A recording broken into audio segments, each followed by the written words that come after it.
Let's just be honest, this whole thing was designed to fail from the very beginning. Theresa May never intended to dignify the referendum result. I warned that they were going to stab us all in the back from day one. Theresa May deliberately negotiated a crappy deal, knowing it would be rejected so as to create the pretext for cancelling Brexit. If you enter into a negotiation with no limits on the length to which you'll compromise, that's not a negotiation, that's a capitulation, that's surrender from the start. This has been one long process in managed surrender. My right honourable friend, and she is unquestionably honourable, said that we would leave the customs union.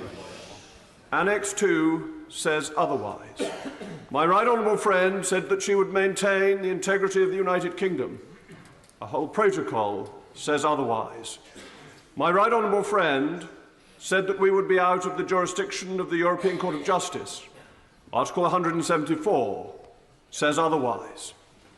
As what my right honourable friend says and what my right honourable friend does no longer match. This is not Brexit. This is a failure of government policy. It needs to be rejected. I mean, for God's sake, her chief negotiator, the guy cutting the deal, Ollie Robbins, was a staunch communist who defended Stalin. What did you expect? Now, Theresa May is threatening no Brexit whatsoever if her shit sandwich of a deal gets rejected. Which it will, and that was the plan all along. I knew this is what would happen because it's a tried and tested EU model. Give people the illusion of choice, the facsimile of democracy. Let them vote, but if their vote defies the EU, just sabotage the process, or make them vote again and again and again until you get the result you want. Citizens across the continent voted to reject the Maastricht Treaty, to reject the Nice Treaty, to reject the EU Constitution, to reject the Lisbon Treaty, to reject the Euro bailout. Every time the votes were ignored, emphasising the fundamentally anti-democratic nature of the European Union. We are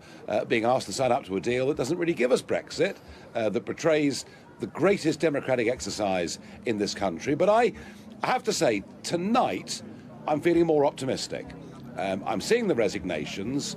I think we're getting close to the end of the worst and most duplicitous Prime Minister in British history, and that will give us a chance for a fresh start. This is also about punishing the UK to intimidate other European countries out of pursuing their own form of Brexit. This is nothing less than a complete and total betrayal of democracy. We didn't vote to sign up to everything under a different name and be the EU's bitch. We voted to leave the EU. This deal de facto keeps us in the EU, but with no say and no influence. It turns us into a slave state. And on top of that, we're handing over £39 billion for the privilege. We're the prostitutes in this exchange. We're the ones getting bent over and screwed, yet we're paying them. This deal is so awful that we'd be better off staying in the EU. And that was the plan all along. Now they're going to push for a second referendum, which includes the option of cancelling Brexit. An option that will serve as a death sentence for the very notion of Great Britain as a democratic country. Having stuck in the knife, May and her globalist cabal are now twisting it by putting the country at risk of the chilling prospect of being ruled by Jeremy Corbyn, a terrorist sympathiser who thinks that Venezuela's socialist dystopia is a model for the world. The choice is now clear. We stand up for the United Kingdom, the whole of the United Kingdom, the integrity of the United Kingdom, or we vote for a vassal state with the breakup of the United Kingdom. That's the choice. Theresa May never represented the interests of the United Kingdom to begin with. So how on earth is she still in power? This is it. This is our last chance to appoint a leader whose loyalties lie with their country, not with a gaggle of odious technocrats in Brussels. This is the last chance for Britain to avoid disappearing down a hard left hellhole. This is the last chance for Britain to avoid a constitutional crisis. This is sovereignty on the chopping block. This is democracy hanging by a thread.